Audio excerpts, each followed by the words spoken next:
from the beginning of my speech that each country has different manner to approach it on human rights. It's not similar. We cannot give one rule and say this should go on to the other states, because each state has its own problem and it's different from the other states. I will step aside as much as I can from any parties, even though you might take it as a supporting parties against others, which is not correct nor accurate. Why? And you will see later on why I'm saying this. First of all, on the Syrian issue, I'm going to break it into 3 sessions: Syria, Yemen, and Bahrain. Syria has been under various threats since March 15, 2011, until nowadays, by terrorist groups whom came from 98 countries and more than 215,000, they call them soldiers, and being fully supported in all their needs, logistically, financially, health, etc., by many Arab and European states, unfortunately. The Syrian regime at the beginning of the so-called Arab Spring was not interfering with protesters during the first couple of months. They were protesting without any interference. And all this is being documented. And he was aware, according to special sources, that it was not a social reform demands from the beginning of the protests, as they shouted during demonstrations, but there were hidden plans behind it. Failure to drag the regime to face the demonstrators by force. Later on, the opposition switched to Plan 2, which is to bring chaos and mess in the society, such as attacking public and private administrations, hitting and robbing factories and stores, killing militaries and national police in the street, and eating their organs to lead to, at one point, forcing the governments through their military sectors to confront the public. By the way, I did it on purpose not to show pictures because it is very atrocious. It's atrocious. I mean, the image is not, appropriate to show it to the public. We keep it for the internal issue. The demonstrators pretend to be 100% Syrians, to find afterward that there are dozens of foreign nationalities sitting behind very few of the local population. And here I'm going to quote what the German Secret Service quoted at the time, that there was only 5% out of the Syrians who are protesting, who are doing all the killings and the fighting in Syria, are Syrians. And 95% are not Syrians. And I believe after a few years, we started to watch it and witness it.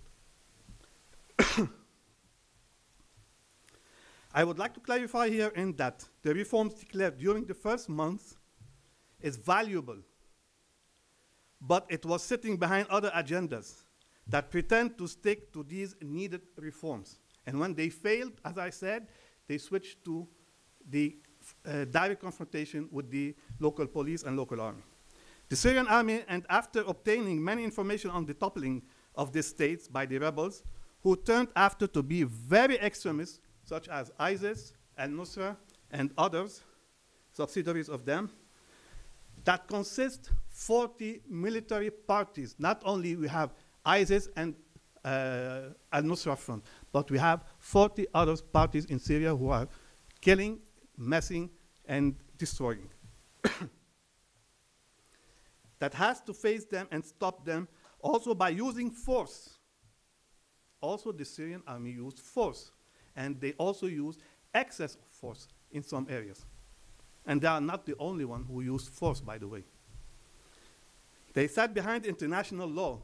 The Syrian army and the Syrian government took the international law as a pretext also to use excess of force against what they call them protesters, but they were not protesters, they were full armed force trying to topple the government of the Arab Republic of Syria.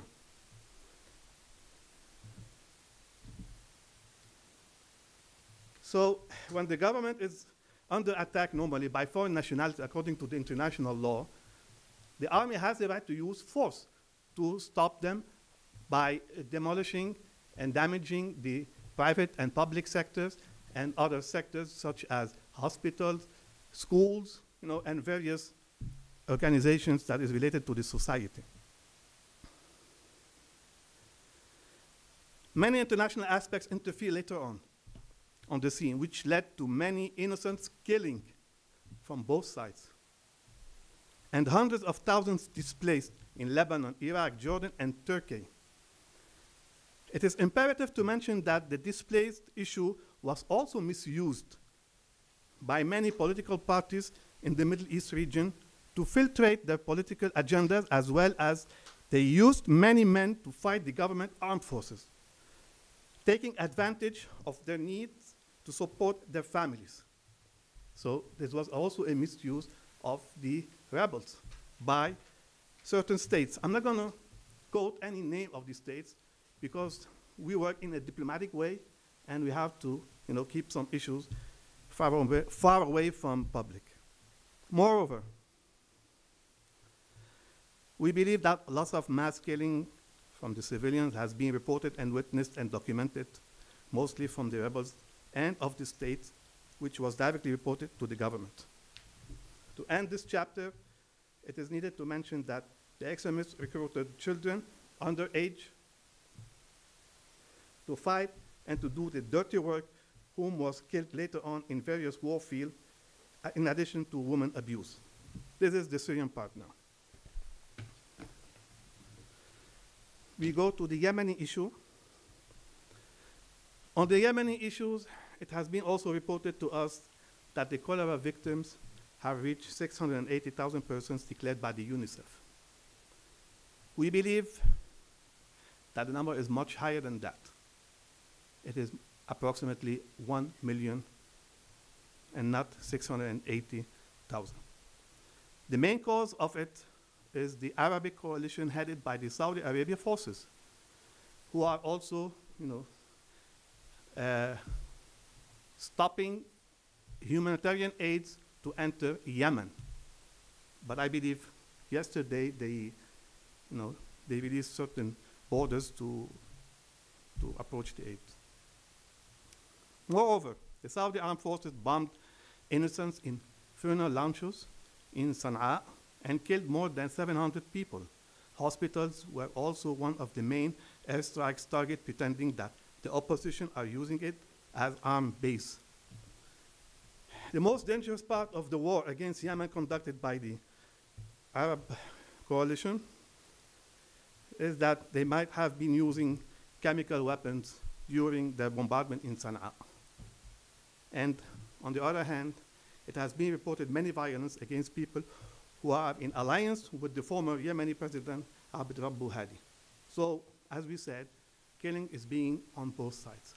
But the ratio is 70-30, according to our resources. In Bahrain, the situation is a bit different than the other scenes. The Bahrain government appointed Professor Sharif Bassiouni to look into the opposition pretense and and they demanded him to submit a report on that. Bassiouni was appointed by the King of Bahrain, officially to do the work.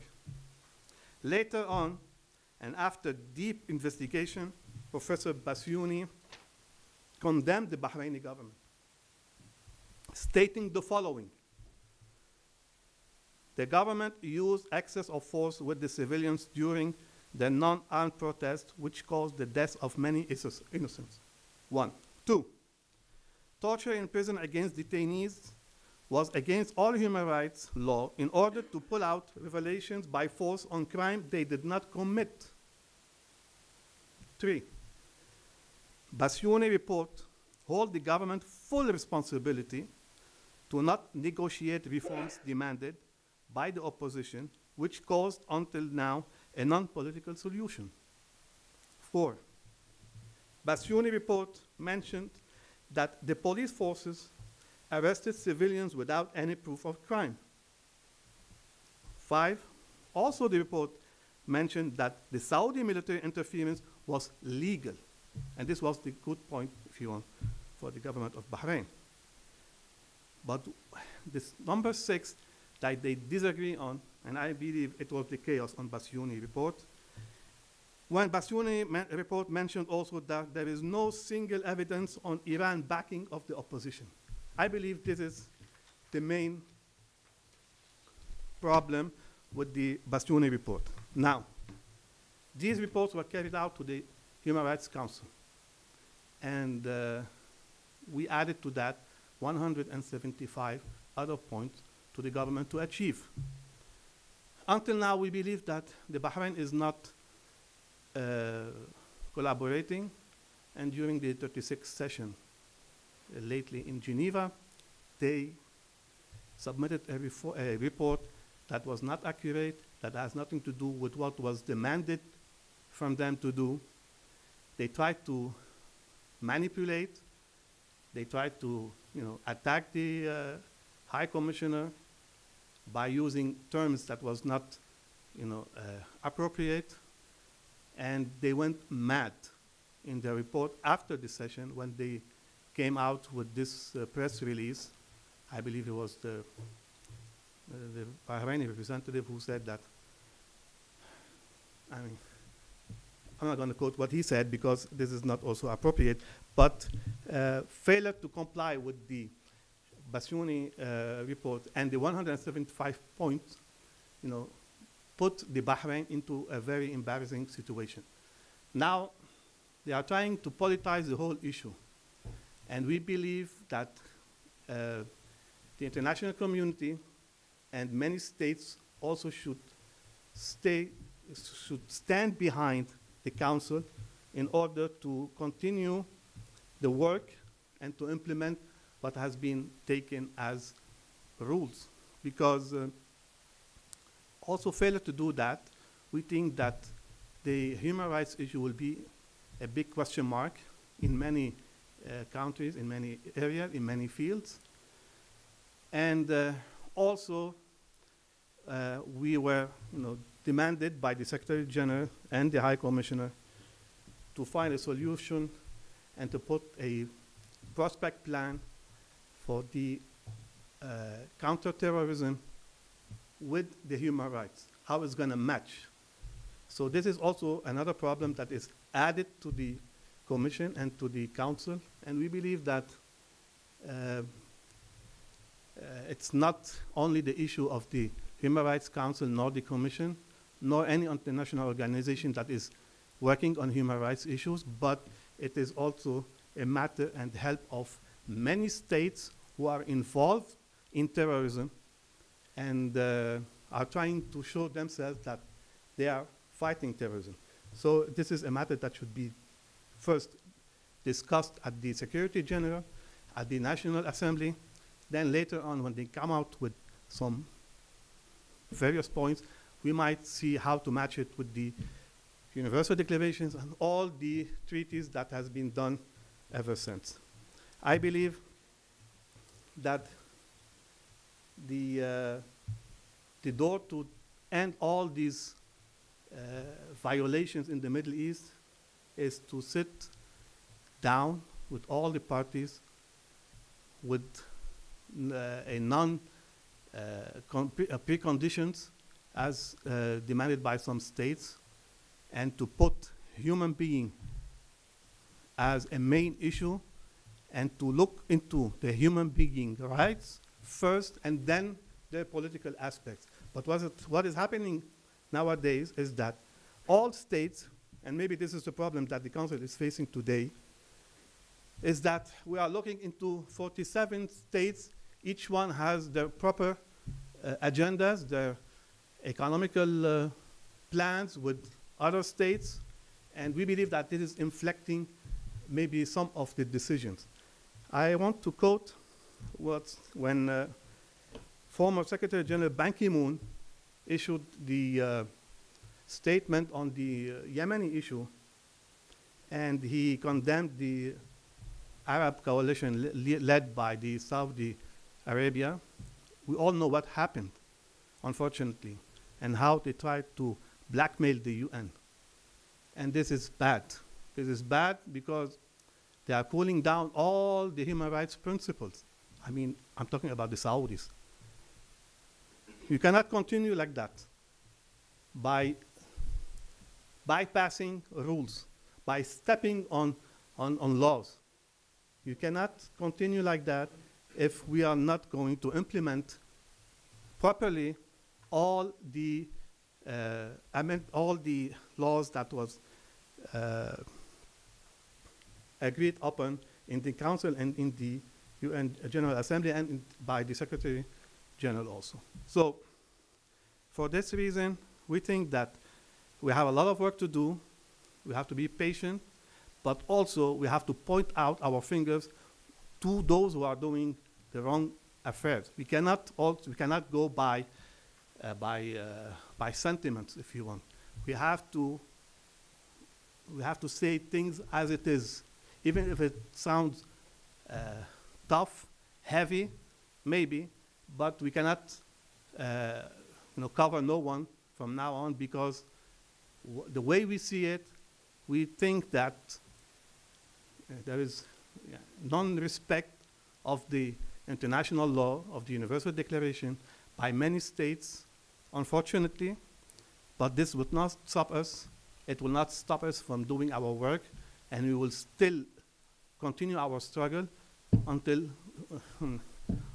as long as we are living, as long as the Council is there, and as long as people believe in human rights. Thank you very much.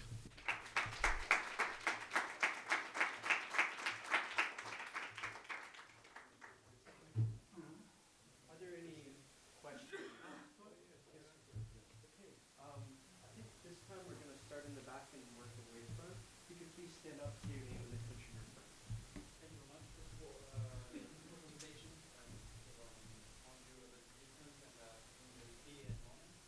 I would like to go with a few words about the situation in Libya and the solution of the situation in Libya. Okay, I'm the Commissioner for the Middle East. Libya is another issue, and it's being followed by others.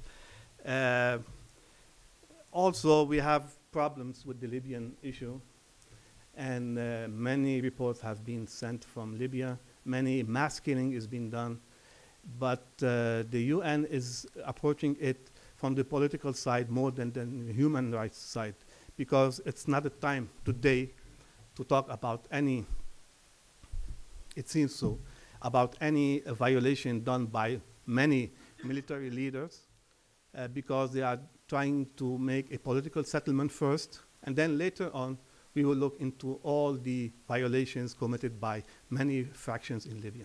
So this is much as I can say, because I'm not allowed to go into the African issue, as Libya is in Africa, and my concern is in the Middle East issue.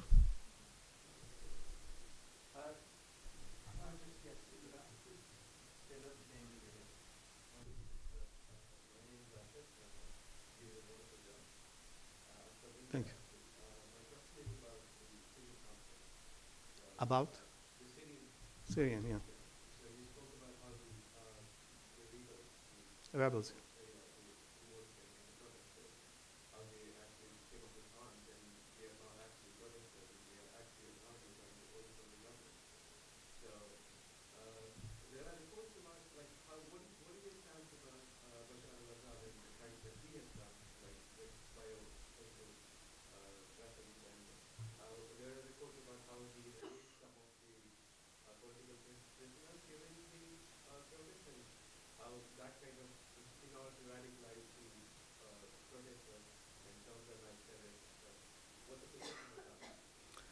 First of all, President Assad is not our concern if he's going to stay or remain in power. We made it clear that this is a Syrian internal affair. we are looking into a fair elections, upcoming fair elections. We want these elections to be under international control.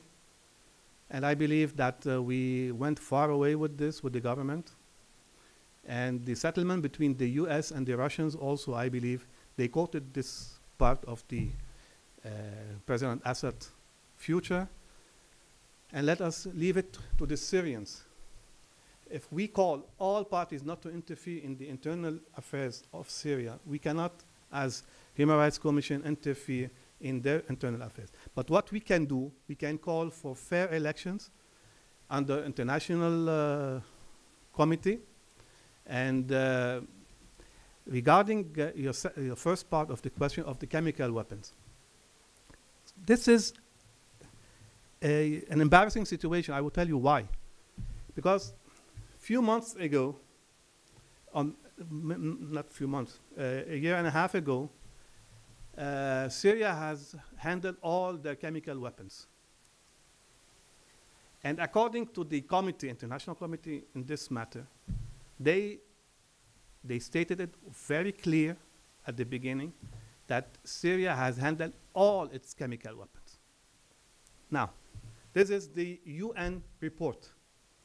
Later on, it seems that this report was not, up to the level of some international, some powerful countries, okay? So they wanted to reschedule this committee and to resend another committee to look into these allegations. And this is the problem. We have, as a Human Rights Commission, thousands of documents on the chemicals issue in Syria. And I want you to believe me, because all these reports, all these statements, all these videos is in my hand. And when I speak about something, I'm sure not 100% more than that, that many rebels fractions use chemical weapons. We know who used the chemical weapons. We know who backed them with these products. We have all, okay? And this is why we are witnessing today a big problem at the UN meeting, at the Security General meeting, because they want to politicize this whole affairs for political reasons and for economical reasons also, if you want. But this is not, I'm going to say again, it's not our affair to cover no one. Maybe at the beginning, yes, the Syrians used certain chemical weapons. And when it was exposed, and we had this international, noise on it, so the US during the President Obama administration and President Putin, they settled this agreement and handled the Syrian chemical weapons to the UN. And as the report mentioned, it was fully destroyed. This is the first report, okay? Now, if you want to talk about the second report, we are talking politics now. It's not our issue. I think we have time for one more question. Stand up, give me one. Hi, Alexandra.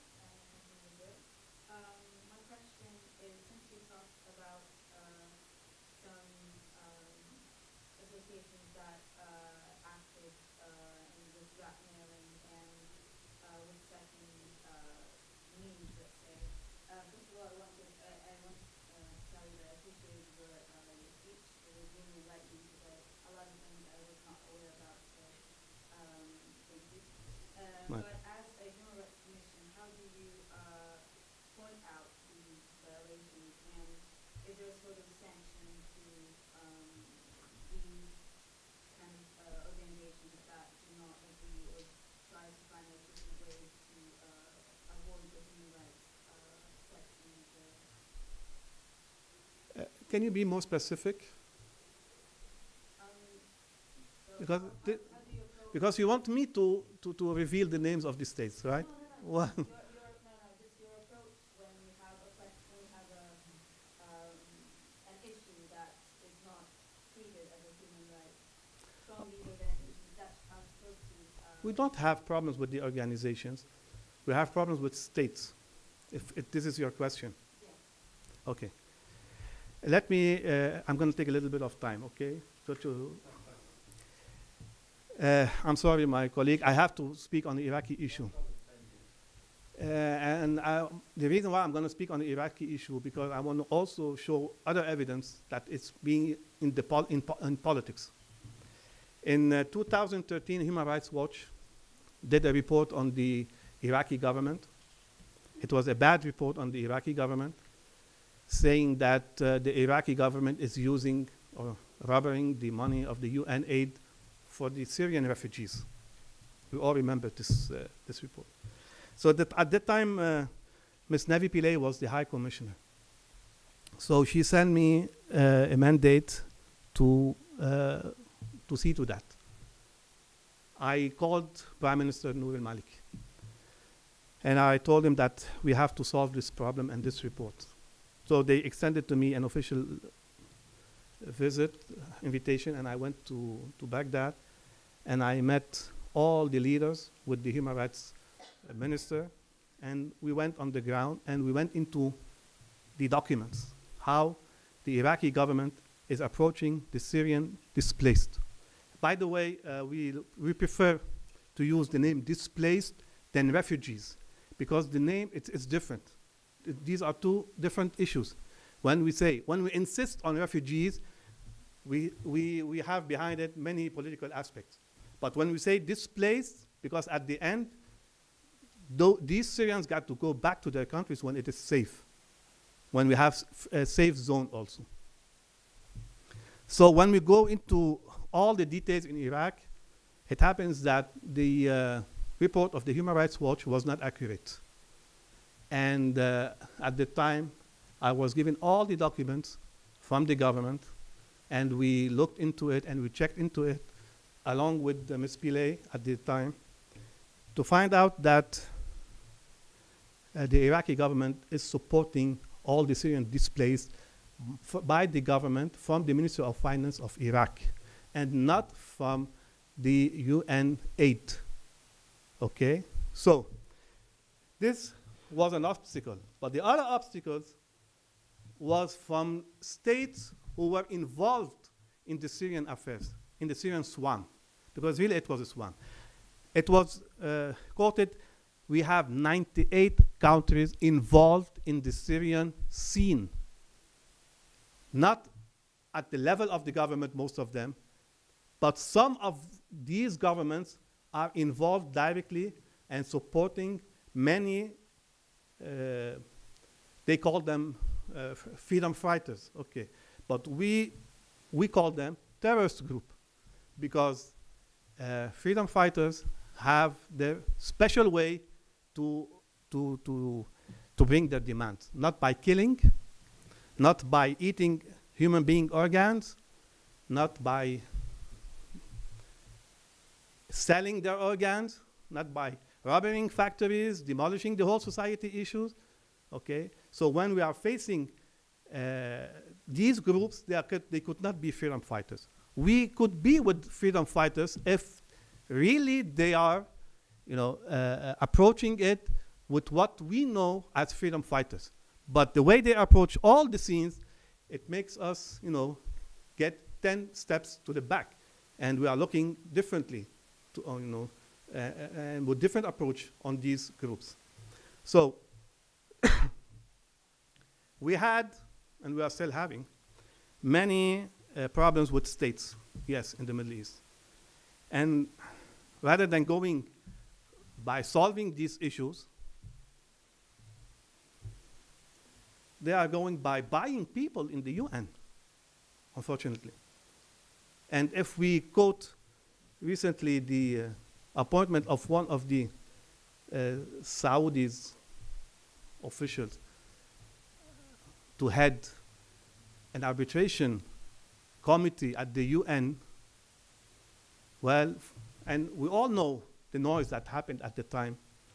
And the critic that we received and the announcement of former Secretary General Ban Ki-moon on that issue and what happened later on and how this government tried to cut their aid to the UN.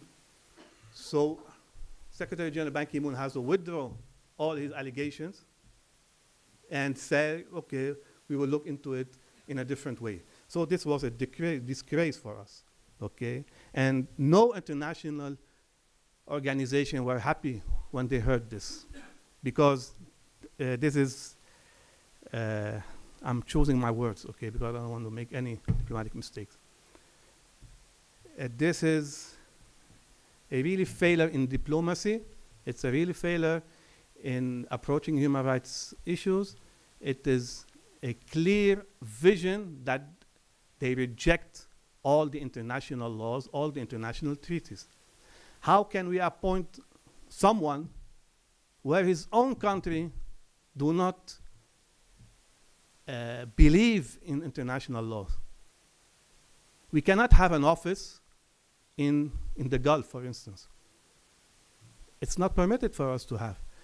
We cannot send a committee. We all remember during the Bahraini issue in the 36th session, how the Bahrain refused to receive an international committee to investigate on all the allegations. They said it clear. Sorry, go to hell with this delegation. Saudi Arabia also said the same thing on the Yemeni issue. But what the High Commissioner did was really good. We settled an international arbitration to follow all these crimes outside the legal aspect that we all know. And I said it on a television press TV interview 3 days after Prince bin Riyad confirmed what I said, and he declared the arbitration on the Yemeni issue outside of all the international aspects that we know, because at the end, we need to settle an arbitration to follow all these who are making all these human rights violations. By the way, I want to conclude to say that, and I don't want you to misunderstand what I said. Syria, government, army, also did violations on human rights, okay? Now, they have their alibi. They are sitting behind a certain international law. We all know it, the Article 2 entry of the international law. It is okay by using excess of force. But in case, and we demanded the government to settle arbitration and to follow these guys, in case failure of that, they would be purchased on the international law. There will be a follow-up, sorry, on the international law, okay? And they will be included within those who committed mass crime. So if we want to give a ratio for the Syrian issue, we can say 60-40, 70-30, it's not a problem. But we shouldn't also forget the main terrorist acts committed by these groups, and also we shouldn't forget those who backed these groups, because it seems that the scene now is being sent otherwhere, recently to Egypt, and unfortunately, day before yesterday, we have this terrorist act that killed 235 Muslims in the mosque. They were praying. So these groups are not Muslims. They are the main aim of these groups is to give a bad image of the Muslims, okay, and to say that Muslims are killers, Muslims are eaters of human being organs, and this is not true, okay? Muslims are like Christians, are like Jews. They like peace, and they seek peace. So we hope that together we can make certain change, and we have to be patient because issues are not really, easy for us. Thank you.